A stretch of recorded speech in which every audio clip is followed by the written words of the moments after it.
civilizations. Its history goes back 6,000 years ago. It has been a symbol of power, prestige, and accomplishment since its discovery.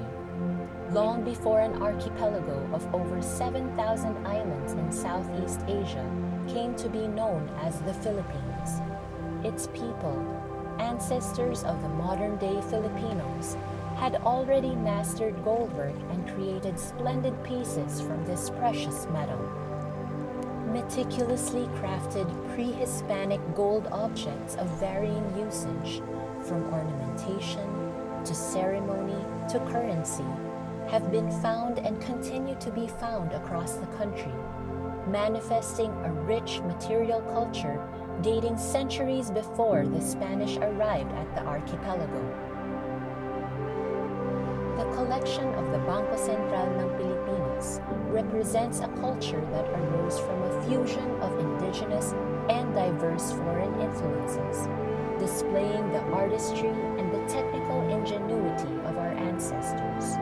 The gold pieces show not only the early Filipinos' mastery of metallurgy, chemistry, and other sciences.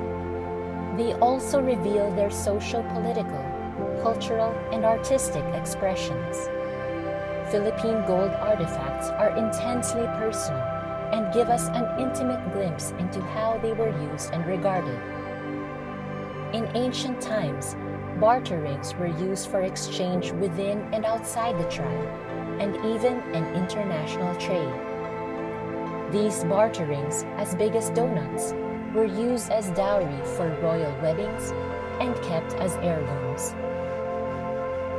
These are the earliest form of Philippine currency known. The tiny gold pellets were marked in ancient script with a baybayin, ma character.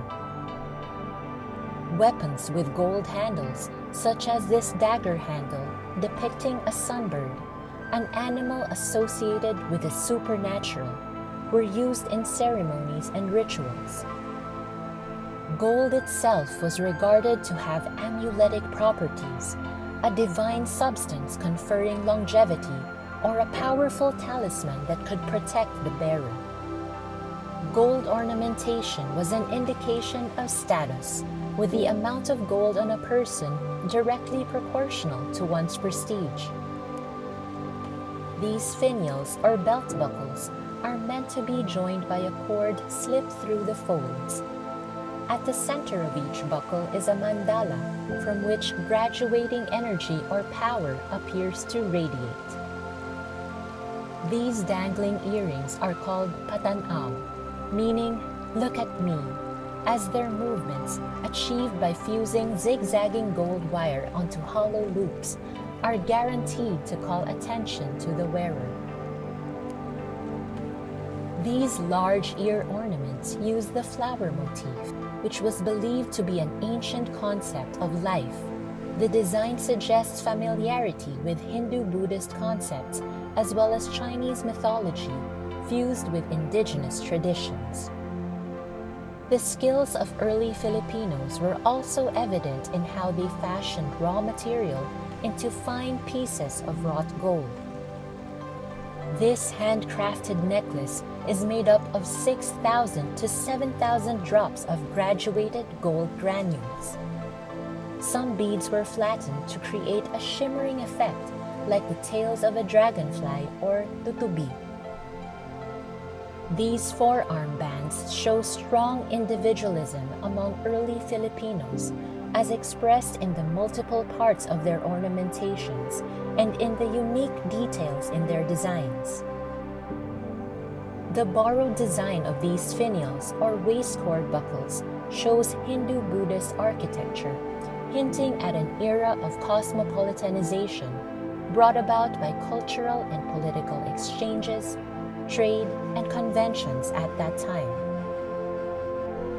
Last but not least is the heaviest of the 7 magnificent gold sashes owned by the Philippine Central Bank, the Bangko Sentral Pilipinas. This belt, a symbol of power in traditional societies, is more than 1 kilogram and is 74.2 centimeters or 29 inches long. If this were to be made entirely by hand today, it would take an artisan about a year to complete. To this day, abundant gold reserves of the Philippines, the third biggest global producer, continue to provide livelihood to Filipinos, including the small-scale miners who sell their gold to the Bangko Sentral. Filipino artisans continue to surprise with their original art pieces wrought in gold. All of these showcase the remarkable past and ancestry that all Filipinos, or even every citizen of the world, can be proud of.